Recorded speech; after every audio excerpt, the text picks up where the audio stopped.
New normal adalah langkah percepatan penanganan COVID-19 dalam bidang kesehatan, sosial, dan ekonomi.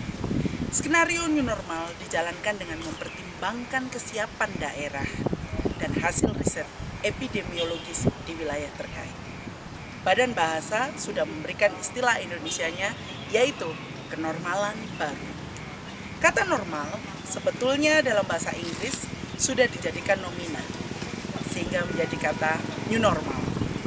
Badan Bahasa kemudian membuat padanannya menjadi kenormalan. Di dunia pendidikan kita juga terdampak dan harus menyesuaikan di kondisi ini. Segala daya dan upaya selalu dilakukan oleh Universitas Negeri Malang demi penyelenggaraan pembelajaran yang baik. Mari kita berdiskusi.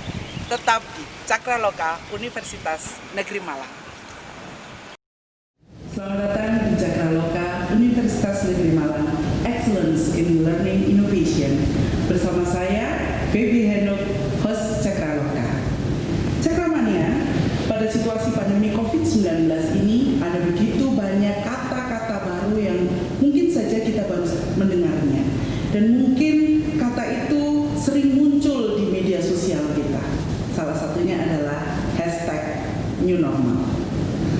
Pada kesempatan kali ini kita akan berbincang santai. Tentu saja saya tidak sendiri. Bersama saya saat ini orang nomor 1 di Universitas Negeri Malang. Assalamualaikum Bapak. Waalaikumsalam. Selamat datang di Cakraloka Bapak. Terima kasih. Sehat Bapak hari ini? Alhamdulillah sehat. Berdasarkan pengamatan saya, sepertinya Bapak hampir tidak pernah bekerja di rumah ya Pak, selalu working from home di situasi pandemi COVID ini ya Pak? Iya, tentu saja kalau yang namanya working from home kan mesti dari rumah gitu. Iya, oke, memang kondisi-kondisi saat ini kita semua masih dalam situasi-situasi yang mungkin perlu kehati-hatian semua pihak begitu. Kira-kira ada nggak Pak resep-resep khusus gitu supaya kita tetap produktif, khususnya buat Cakramania dan juga saya tentunya supaya tetap produktif di situasi pandemi COVID-19 ini? Ya, produktivitas kita dalam bekerja itu sebenarnya semua berasal dari dalam diri kita sendiri-sendiri. Bahwa kita kerja di kantor, kita bekerja di lapangan, kita bekerja di rumah, itu soal tempat saja. Nah, semuanya tentu berpulang pada masing-masing individu. Apakah dia memang memiliki motivasi kerja ataukah tidak. Memang ada bagian-bagian yang mungkin sulit dilaksanakan kalau kita kerja dari rumah. Ya. Selalu ada plus minusnya begitu Pak. Tapi memang motivasi dalam diri sendiri itu memang yang perlu dibangkitkan begitu Bapak. Iya, benar-benar. Baik Bapak, terkait tentang new normal di sektor pendidikan yang telah disampaikan oleh Menteri Pendidikan dan Kebudayaan Bapak Nadiem Makarim pada hari Senin yang lalu 15 Juni 2020, ada salah satu opsi yang muncul yaitu aturan tentang penyelenggaraan kembali proses belajar mengajar dengan sistem tatap muka yang hanya boleh dilakukan oleh sekolah atau perguruan tinggi yang berada pada zona hijau. Itu pun harus tentu saja dengan syarat protokol kesehatan yang ketat, yang harus harus tetap dilakukan. Walaupun Kota Malang sudah memasuki dalam kondisi new normal, sayangnya Kota Malang masih belum berada pada zona hijau Bapak. Bagaimana tanggapan Bapak terkait Universitas Negeri Malang dalam menghadapi situasi new normal ini? Baik, jadi dalam situasi sekarang memang kita sangat menunggu bagaimana kebijakan dari pemerintah, dalam hal ini dari Kementerian Pendidikan dan Kebudayaan. Jadi Mas Menteri sudah menyampaikan pada kita bahwa ada sekian opsi yang bisa diambil untuk penyelenggaraan pendidikan di seluruh Indonesia. Ya benar Mbak Febi bahwa untuk wilayah-wilayah yang berzona hijau itu memang dimungkinkan untuk melaksanakan kegiatan tatap muka dengan tentu protokol kesehatan yang harus dipatuhi. Dan kita tahu dari data yang disampaikan itu kan hanya sekitar 6% saja yang zona hijau, artinya 94% itu ada dalam zona yang tidak hijau. Malang termasuk zona yang tidak hijau. Nah, menyikapi kondisi ini tentu Universitas Negeri Malang sudah mengantisipasi jauh hari bahwa memang untuk semester gasal 2020-2021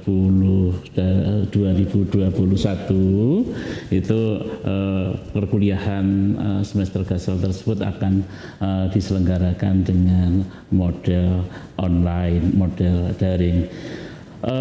Bagi UM tentu ini sangat menantang ya, bagaimana kita bisa menyelenggarakan perkuliahan itu dengan tidak dibatasi jarak, jadi dari segi waktu juga lebih fleksibel. Di sini memang memiliki nilai-nilai lebih, meskipun dalam kelebihan itu selalu ada kekurangannya. Ya, kita sedang mencari yang terbaik, bagaimana perkuliahan itu bisa optimal dengan nanti penguasaan kompetensinya, kecakapannya, kemahirannya para mahasiswa itu tidak kalah dengan kalau diselenggarakan perkuliahan tatap muka. Ya, tidak menghilangkan esensi dari kalau perkuliahan tatap muka dengan perkuliahan secara daring gitu Bapak. Betul. Esensinya tidak berubah, hanya medianya saja yang berubah. Ya. Baik. Saya juga mendengar bahwa UM telah memiliki sistem pembelajaran daring, Mbak, atau jarak jauh. Selama ini UM sudah menyiapkan itu atau yang seperti apa, Pak? Kayaknya momennya itu pas banget di situasi pandemi COVID-19 ini. Ya, benar bahwa UM sebelum COVID itu sudah sebenarnya mengembangkan sistem pembelajaran dalam jaringan, kita sebut dengan daring atau model online, yang kita memang menamainya dengan sistem pembelajaran pengelolaan pembelajaran SIPEJAR ya, kita singkat dengan SIPEJAR itu jauh hari sebenarnya sudah kita kembangkan, tepatnya sewaktu Universitas Negeri Malang ini dimandati oleh kementerian sebagai pusat inovasi belajar, jadi Center of Learning Innovation. Jadi itu persisnya tahun 2018 itu sudah dilakukan besar-besaran pengembangan segi kurikulumnya, pengembangan segi metodologinya dan seterusnya. Nah, di sini memang ya sewaktu terjadi COVID-19 ini bagi UM ini sudah ya tinggal melanjutkan dan tinggal meningkatkan lebih seperti itu. Jadi itu Pak kondisi yang kita hadapi saat ini. Wah, pas sekali ya ada sebesar. Dan menurut saya UM jadi punya vision yang 2 tahun ke depan yang kita mungkin waktu itu tidak berpikir ya Bapak. 2018 tidak pernah berpikir bahwa 2020 hampir ya semoga setengah tahun ini kita di rumah tidak bertatap muka, tapi melihat keadaan ke depan bisa jadi 1 tahun kita ada di rumah. Dan UM sudah memikirkan itu 2018 bahwa dengan membuat konsep SIPEJAR ini. Kira-kira konkretnya seperti apa Bapak SIPEJAR ini dalam pelaksanaannya?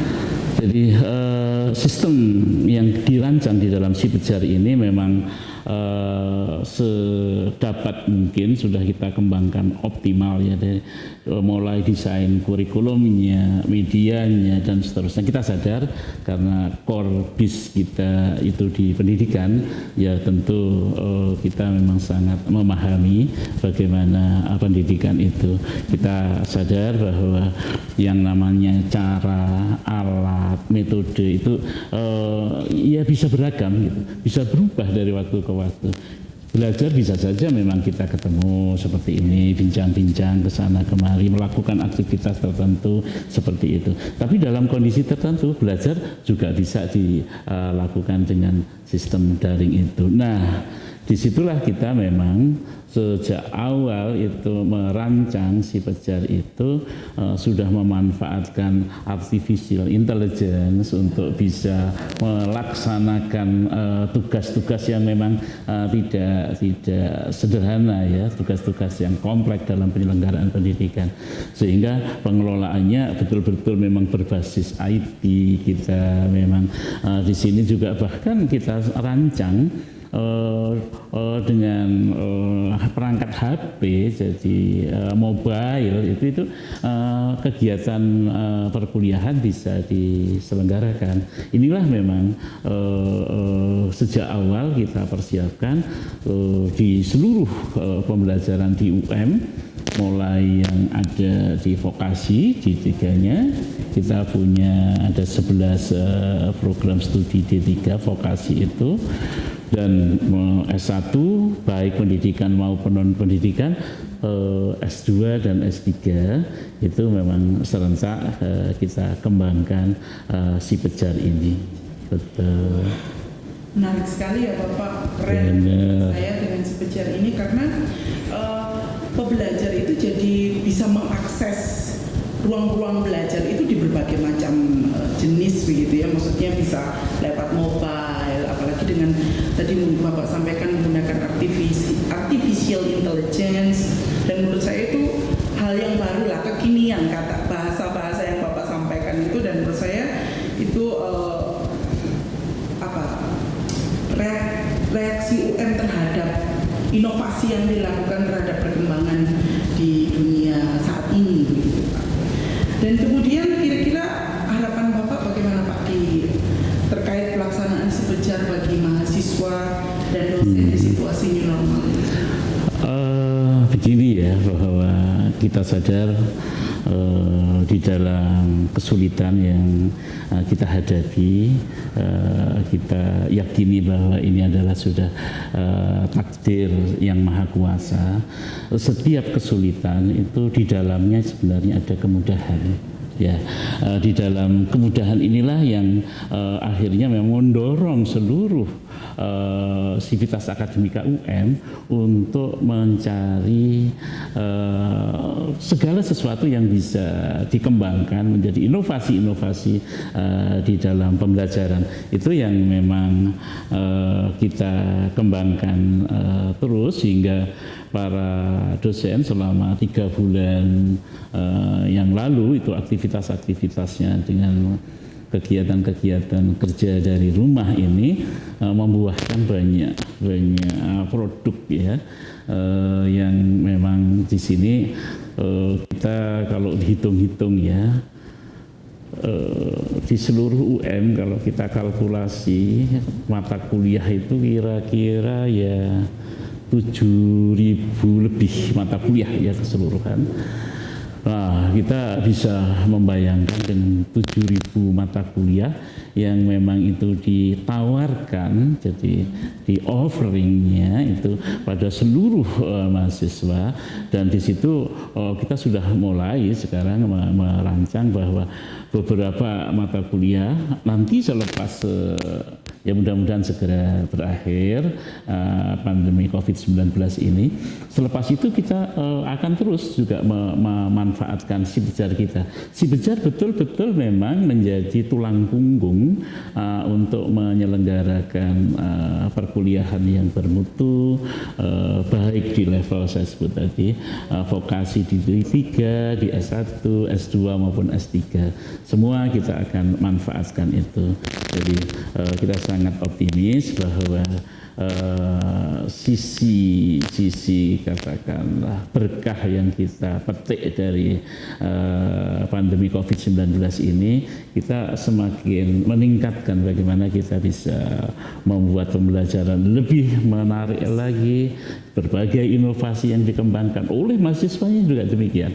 Jadi mahasiswa dengan berbagai kegiatannya juga sudah melakukan berbagai hal yang bisa disumbangkan kaitan dengan ke masyarakat, kaitan dengan sosialisasi bagaimana kita untuk menerapkan protokol kesehatan dan seterusnya itu ratusan atau bahkan ribuan karya-karya mahasiswa itu yang dipersembahkan untuk sesama. Jadi bagaimana kita semakin menghentikan, semakin cepat bisa menahan laju perkembangan COVID dan segera bisa berakhir.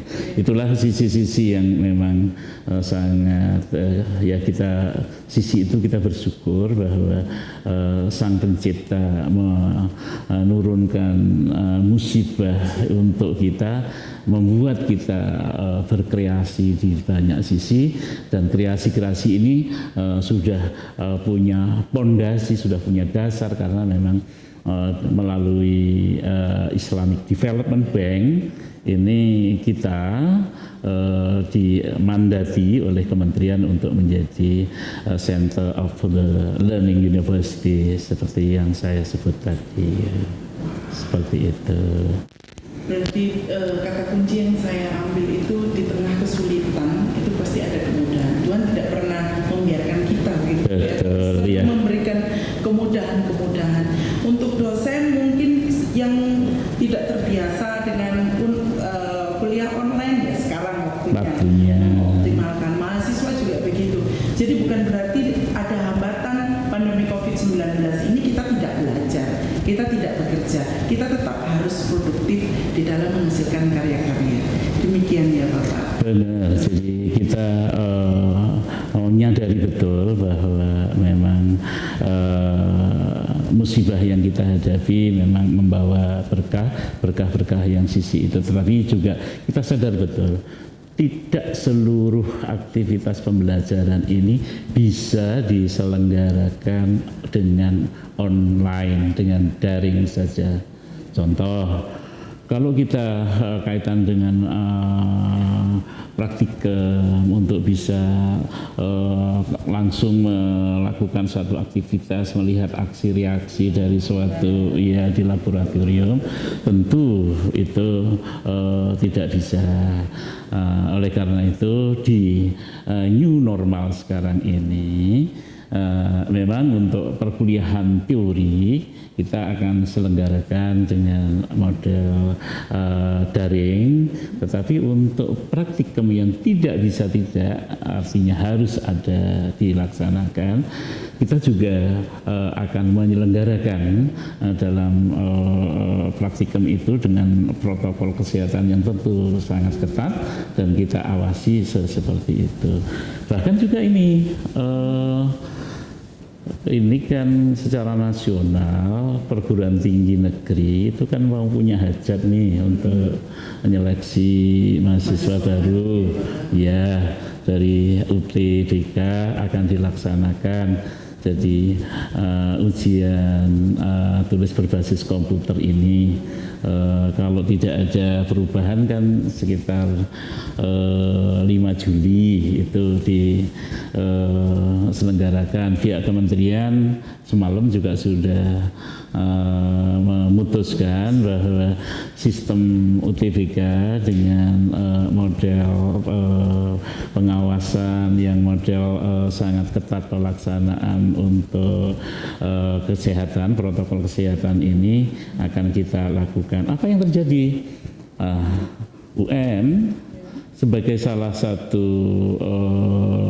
perguruan tinggi di Indonesia, perguruan tinggi negeri di Indonesia ini, memang hari ini terakhir itu ada 11.000 lebih pendaftar yang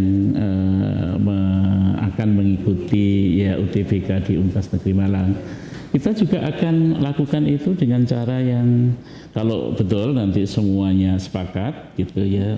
Kebetulan nanti malam para rektor perguruan tinggi negeri juga akan memutuskan apakah ini bisa kita laksanakan dengan protokol kesehatan yang ketat itu atau seperti apa. Tapi gambarannya ingin saya sampaikan bahwa ini tidak mungkin tanpa dilaksanakan ini. Seluruh Indonesia itu ada sekitar 700.000 ya mahasiswa yang akan, ini kan yang sangat kita takutkan kalau terjadi ini ada aktivitas yang menggerombol yang kita tidak ingin terjadi nanti ada penyebaran COVID menjadi semakin besar. Jadi kalau ada klaster perguruan tinggi kan nggak bagus itu. Oleh karena itu kita memang yang semula sehari itu dilaksanakan 4 sesi itu kita potong jadi 2 saja. Jadi satu sesi itu waktunya 105 menit saja. Jadi setelah itu selesai, nanti disemprot disinfektan seluruhnya, betul. Jadi kalau jam 8 dimulai, berarti jam 9 lebih 5 mereka keluar, cara keluarnya juga diatur dan seterusnya. Betul. Setelah disemprot itu, baru nanti jam 2 ada sesi kedua pada hari itu. Artinya saya ingin sampaikan pada semua baik warga UM ataupun masyarakat luas bahwa saat ini kita belum betul-betul normal ya. Jadi kita masih berupaya mencoba melakukan aktivitas seperti sebelum ya, dengan pelaksanaan protokol kesehatan ini yang utama. Ini yang penting sekali sebab kita sadar bahwa ya kalau katakanlah kita merancang pembelajaran bagus terusnya, nah kalau orangnya nggak sehat, nah kesehatan ini boleh dikata segalanya. Jadi bisa dikatakan bahwa UM itu memiliki kepedulian yang tinggi terhadap respon dalam pandemi COVID-19 ini, Bapak ya. Setiap kegiatan aktivitas yang dilaksanakan di Universitas Negeri Malang ini itu tetap harus sesuai dengan protokol kesehatan yang telah ditentukan oleh pemerintah. Betul. Dan kita juga terus berkoordinasi dengan tim COVID UM ini dengan tim COVID kota. Ya, setiap saat berinteraksi, jadi saling berkomunikasi terus-menerus. Begitu juga dengan tim-tim COVID yang lain, yang intinya memang Malang ya harus satu langkah, nggak boleh membuat langkah sendiri-sendiri. Harus berkoordinasi. Benar. Memerangi pandemi COVID-19 ini. Iya. Wah, luar biasa. Cakramania, Universitas Negeri Malang telah siap untuk melaksanakan pembelajaran di situasi new normal ini melalui sistem pembelajaran jarak jauh dengan menggunakan SIPEJAR, sistem pengelolaan pembelajaran itu disebut SIPEJAR. Serta UM dalam hal ini berkomitmen juga untuk mengembangkan segala inovasi-inovasi dalam pembelajaran dan juga terkait UTBK, UM juga tetap patuh terhadap protokol kesehatan yang memang sudah ditentukan. Gitu Bapak. Oke. Baik. Terima kasih Bapak atas kehadirannya di sama-sama. Dan kita berjumpa lagi di Cakraloka berikutnya. Salam. Beradaptasi dengan keadaan new normal adalah sebuah keharusan. Pelaksanaan pendidikan tetap harus dilakukan. Mari tetap dukung upaya-upaya mencari solusi yang terbaik. Kita semua berdoa semoga pandemi ini segera berlalu. Inilah Cakraloka.